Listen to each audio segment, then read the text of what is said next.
Rapsa Ruleta strikes again! At ngayong araw, sumugod tayo sa Marikina Public Market kasama ang sexy kapuso comedian na si Ashley Rivera para i-challenge tayo ng konti. For a typical date night, Oo. what would be the dish na iniisip mong perfect for that occasion? Kung date night, syempre steak. Oh, Diba? pwede. Malente. Gusto ko yung mga filet mignon, Oh, with like ba? some mashed potatoes. Pero hindi naman ako choosy. So kahit ano, Oh boy naman. game ako. Alright. Yes. So, since first time mo dito sa ating Rapsa Ruleta, Mhm. so basically, anong mangyayari dito is, yung ruleta natin ang magde-decide kung Yes. ano yung dish na iluluto ko para sa'yo. Okay. Alright. So, yung red part natin, yung nasa taas, would be the main protein. Mhm. So, spin mo yan.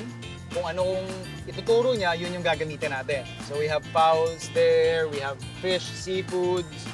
And Yeah. yung yellow part naman would determine kung anong method of cooking yung gagamitin ko for the dish. Okay.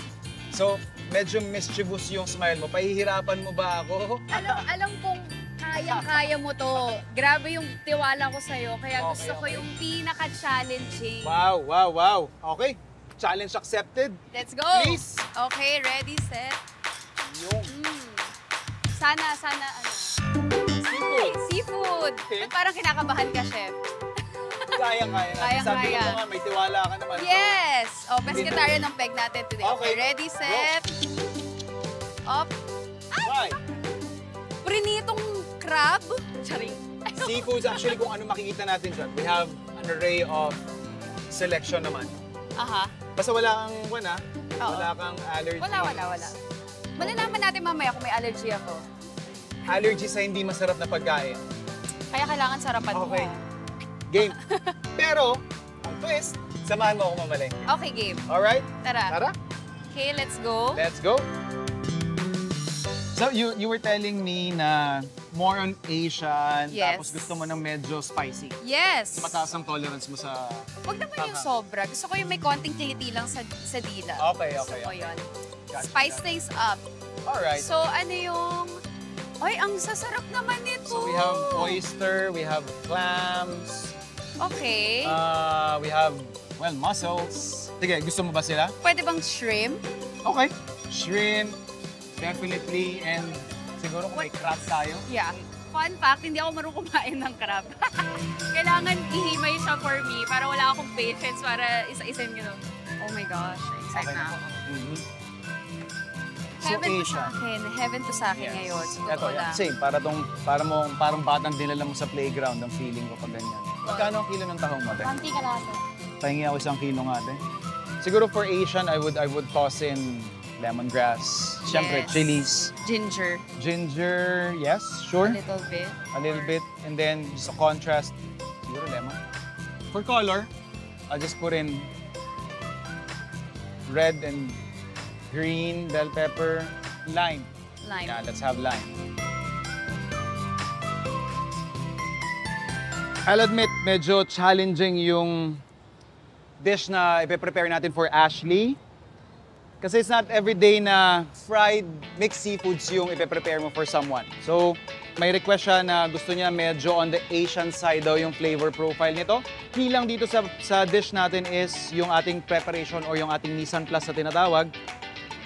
So, habang pinakukuluan ko yung konting tubig natin doon kasi meron din siyang request sa tahong. The only way kasi na matatanggal natin yung tahong ng madali is kapag ipa-par cook natin siya. Takpan natin to and then more or less mga 3 to 5 minutes sa ganyang kalakas na apoy, dapat nakabuka na sila by that time. Balik lang tayo doon sa ating bell pepper.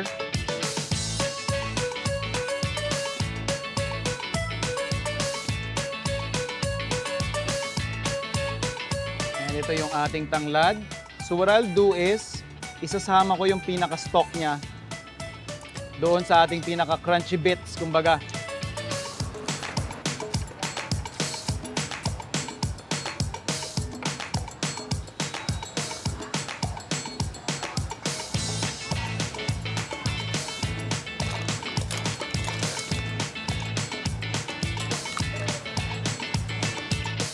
So palalamigin lang natin to and then prepare din natin yung ating shrimp. tsaka yung ating squid. Siyempre, hindi ito magiging fry kung wala yung ating oil. And habang pinaiinit natin yung ating mantika, ito yung ating tahong. Nalinis na natin to, natanggal sa shell. Lightly season lang. And then, yung ating cornstarch. So, once na na-coat na natin siya ng ating cornstarch, diretso deep fry na.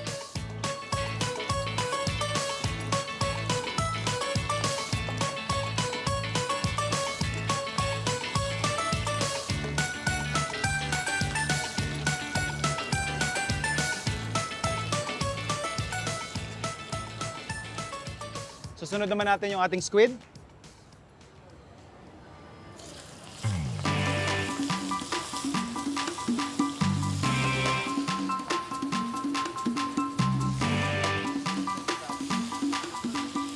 So bago totally maluto yung ating squid heads, isusunod ko na yung ating shrimps.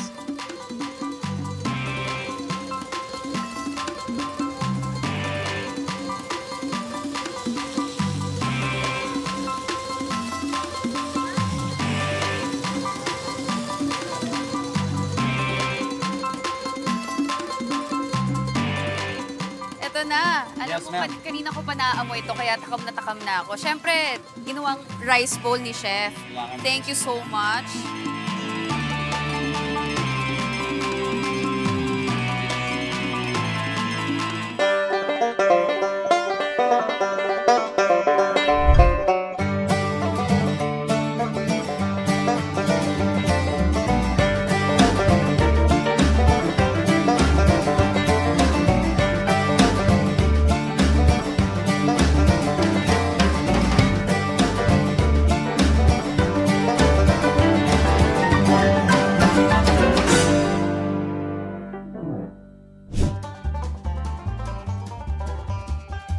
So we just had our breakfast dito sa aming favorite restaurant sa Bontoc. I'm with the Quanto Table team and family. So iikot lang tayo just to explore before we head to my hometown, Parlig. So samahan nyo kami. So we have our itag. It's a must-have and must-taste when you're in Mountain Province. It will give you a better understanding how simple, how humble our cuisine is. And syempre, hindi pwedeng ito lang. Kailangan i-raid na natin yung palengke ng Bontoc.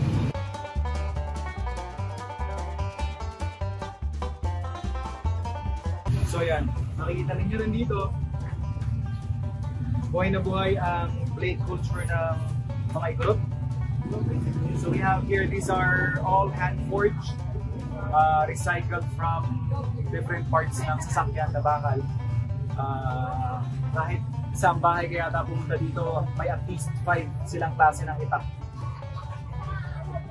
So I'm very excited kasi papakita ko sa inyo, showcase namin yung mga itak ng uncle ko kasi bukod dyan, you can buy this definitely from your local supplier.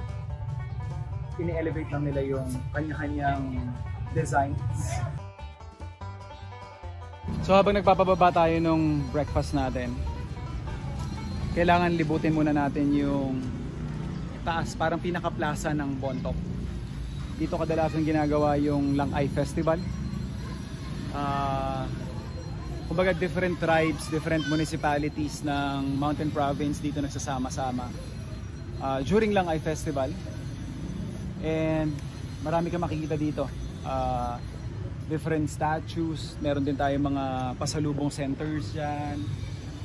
And pag aakyatin mo pa ito malapit sa may munisipyo, nandun din yung museum namin. But definitely we're just so excited to go back, go home, head to my hometown, Parlig, Mountain Province.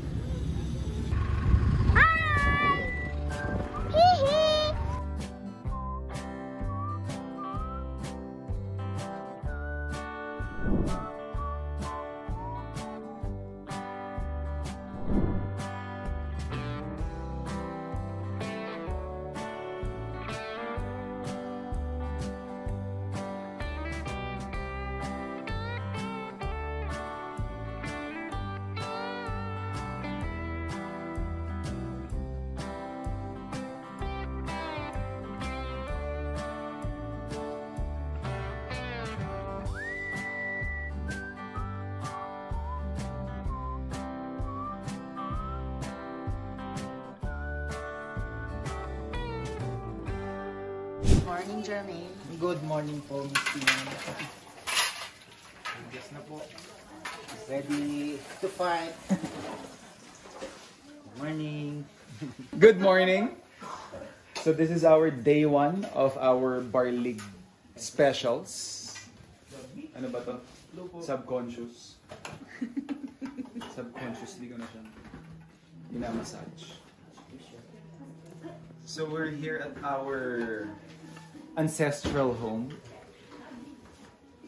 So ito yung bahay na if you're gonna visit our family, it's almost mandatory na dito ka magsistay. Unless kasing dami natin yung grupo ngayon na we'd have to siguro disperse.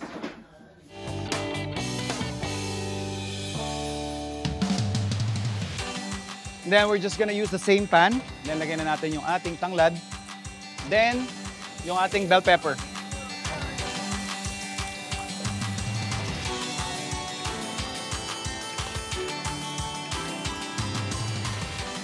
Kakanggata. So i-reduce lang natin yan hanggang makuha natin yung sauce consistency.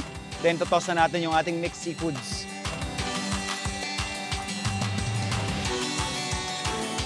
So bago totally maglatik yung ating gata, tatanggalin ko lang yung tanglad na nilagay natin.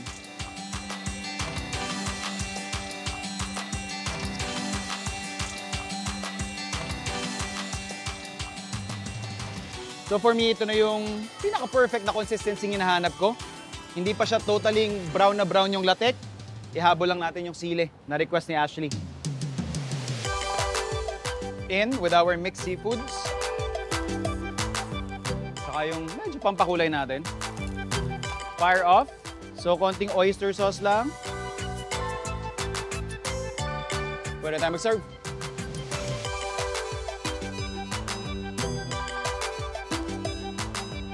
Ito na. Alam Yes, mo, ma'am. kanina ko pa naamoy ito, kaya takam na ako. Siyempre, ginawang rice bowl ni Chef. Kailangan Thank you so ubusin mo much. So mixed seafoods lang yan, fried. Medyo nahirapan ako dun sa fry element. Masarap. Malandi. Malandi. Malandi.